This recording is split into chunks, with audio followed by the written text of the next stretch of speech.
Table पर रखी 500 की गड्डी देख रहे हैं आप। ये कोई छोटी मोटी रकम नहीं, बल्कि लाखों रुपए हैं। और ये रकम किसी नेता के घर से छापेमारी से नहीं, बल्कि दूसरों के घरों में भ्रष्टाचार के खिलाफ छापेमारी करने वाली ईडी अफसर के घर से मिले हैं। अब पूरा माजरा क्या है और इस नोटों की गड्डी की कहानी क्या है, ये जान लेते हैं। राजस्थान में चुनावी हलचल के बीच बीते दिनों ईडी ने कांग्रेस के प्रदेश अध्यक्ष गोविंद सिंह डोटासरा के ठिकानों पर छापेमारी की थी। इसके बाद सीएम अशोक गहलोत के बेटे वैभव गहलोत से फेरा से जुड़े मामले में पूछताछ की थी।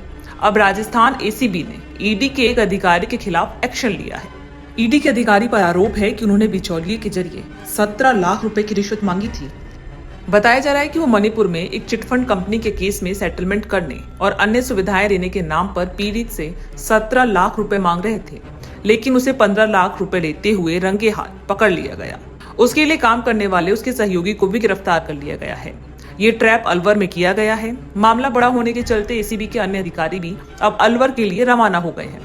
एसीबी अफसरों ने बताया कि मणिपुर में पिछले दिनों कुछ लोगों के खिलाफ चिटफंड कंपनी चलाने और ठगी का केस दर्ज हुआ था। इस केस में पीड़ित से ईडी वाले रुपए मांग रहे थे। पीड़ित ने एएसबी अफसरों को बताया कि ईडी अधिकारी नवल किशोर मीणा और उनके सहयोगी कर्मचारी बाबूलाल मीणा उनसे रुपए मांग रहे थे। चिटफंड कंपनी के केस में उनकी संपत्ति अटैच नहीं करने की एवज में ये रुपए मांगे जा रहे थे। केस को भी रफा दफा करने की बात कही जा रही थी। एसीबी का आरोप है कि इस मामले में मणिपुर के इम्फाल में लगे ईडी अफसर नवल किशोर मीणा रुपए मांग रहे थे। नवल किशोर मीणा जयपुर ग्रामीण के बस्सी के हैं और बाबूलाल मीणा भी बस्सी तहसील के ही रहने वाले हैं। बाबूलाल इस केस में मीडिएटर का काम कर रहे थे। वो फिलहाल अलवर के खैरलथल में कनिष्ठ सहायक कार्यालय और उप पंजीयक के पद पर तैनात हैं।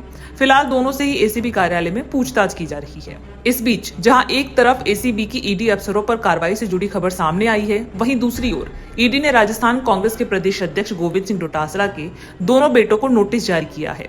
सूत्रों के मुताबिक ईडी ने राजस्थान कांग्रेस चीफ के दोनों बेटों को पेपर लीक मामले में नोटिस भेजा है।